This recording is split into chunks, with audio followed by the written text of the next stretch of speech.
Her world was quiet until his eyes found her again. It had been 7 years since she left that city, the one that smelled of rain and regret. Tonight, her best friend dragged her to a reunion she swore she'd skip. The music pulsed, people laughed, and then, there he was. Ethan Vale. The man she once loved so deeply it hurt to breathe. He looked the same, only older, sharper, and more distant, like a photograph she could touch but never truly hold. When he saw her, time stilled. She froze mid-sentence, her wine trembling in her hand. "You still hate red wine," he said softly, walking closer. "You still remember," she whispered back, her heart hammering. They stood inches apart, the air thick with things left unsaid. Every memory she buried clawed back to life, the night they kissed under the storm, the promise he broke the next morning, and the silence that followed for years. She tried to laugh it off, but when his fingers brushed hers as he handed her a glass of water, her entire body remembered what her mind tried to forget. "You left without goodbye," she said. "I thought you'd never forgive me," he replied, eyes heavy with guilt. The night stretched into conversation, laughter, tension. By midnight, they were outside, the city lights flickering around them. "Do you ever think about it?" she asked. "Every damn day," he said, his voice cracking slightly. Before she could respond, he stepped closer, too close, and whispered, "You haven't changed." She wanted to hate him, wanted to leave, but the second his breath touched her skin, everything inside her betrayed reason.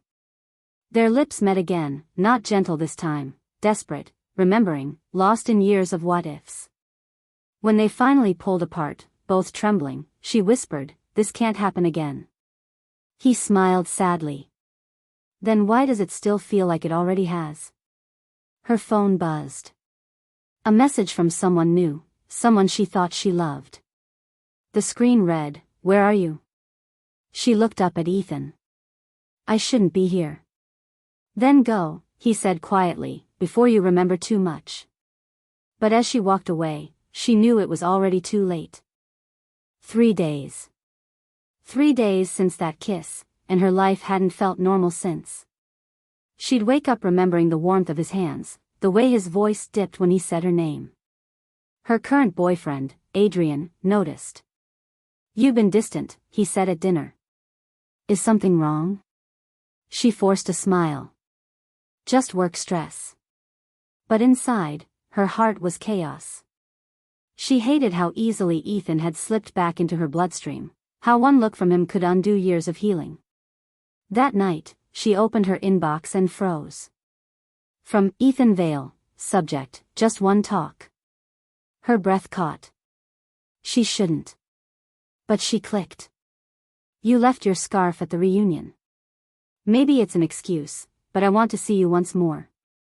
For closure. She told herself she'd go for closure. Nothing more. He waited for her at their old bookstore, the one they used to escape to in college. The second she saw him, her heart disobeyed again. He handed her the scarf, their fingers grazing. "Still smells like you," he said softly. She laughed nervously. "You always were dramatic." He smiled, stepping closer. "And you always pretended you didn't like it." The tension was unbearable. She looked away, whispering, "Why did you leave me back then?" He sighed. "My father was dying. I didn't know how to tell you.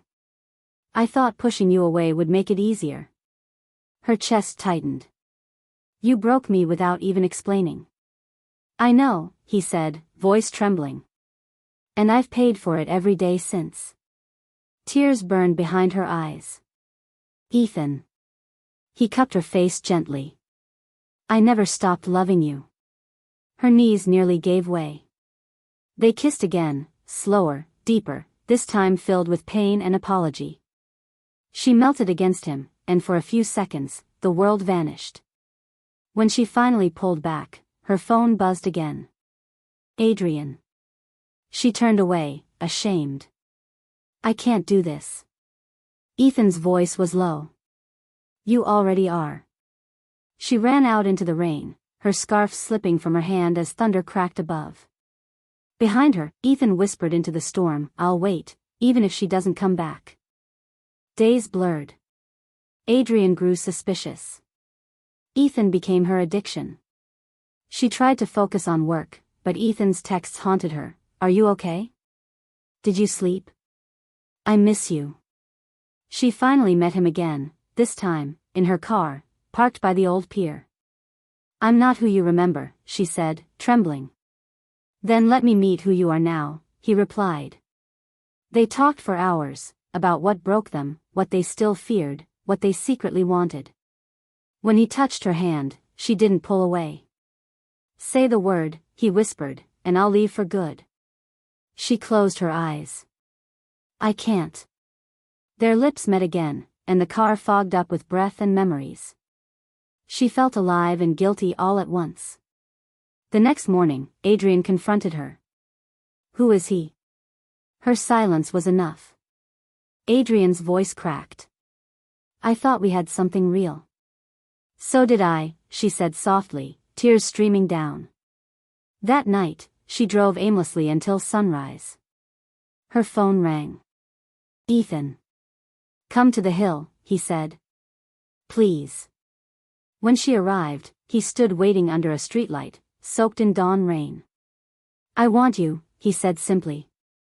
She shook her head, crying. "Wanting isn't enough." He stepped closer. "Then what is?" Before she could answer, her phone buzzed again. Adrian's mother. "He's in the hospital." Her heart stopped. She whispered, "I have to go." And Ethan's voice broke. "He's not the one who'll die if you leave." Adrian's accident changed everything. The guilt consumed her. She sat by his bedside, whispering prayers she didn't believe in. Ethan stopped calling after that night. Maybe he understood, or maybe it broke him too. Days turned into weeks. When Adrian finally woke, his first words were, "You stayed." She smiled weakly. "Of course I did." But deep inside, she knew she wasn't staying for love, she was staying for redemption. One evening, she found Ethan's old letter in her bag, the one he never sent years ago. "If love is meant to return, it always will." She cried for hours, realizing she was living half a life, loving halfway, breathing halfway. When Ethan's number appeared on her phone again, she didn't answer. She couldn't. Until one night, he showed up outside her apartment. "I tried to move on," he said, voice shaking. "But you haunt me." She whispered, "You shouldn't be here." "I know," he said, stepping closer. "But neither should the part of me that still waits for you." Their kiss this time was different, final, desperate, full of everything they couldn't say. When they broke apart, she said, "We'll destroy each other if we keep doing this." He smiled sadly. "Then at least we'll burn beautifully." She closed her eyes and said, "Goodbye, Ethan." But as he walked away, both knew it wasn't over. A year passed. Adrian recovered, but their love didn't. They parted quietly, like two people signing away their shared years. One day, she saw Ethan's name again, on a news article. Ethan Vale Photography Exhibit, The Kiss That Stayed Forever. Her breath caught. She went. The exhibit was crowded, but she found it, her. A photograph of their first kiss under the storm, her hair drenched, eyes closed, lips trembling. She felt her knees go weak. He'd kept it. A voice behind her said, "You came." She turned. Ethan stood there, smiling softly. "I never stopped waiting," he said. She whispered, "Neither did I." They stood in silence, eyes locked, hearts unguarded. He took her hand. "No more goodbyes." She smiled through tears. "Only forever." And when they kissed this time, it wasn't a mistake, or a memory, it was everything they had survived to find again. The world didn't stop for them, but for once, it didn't need to.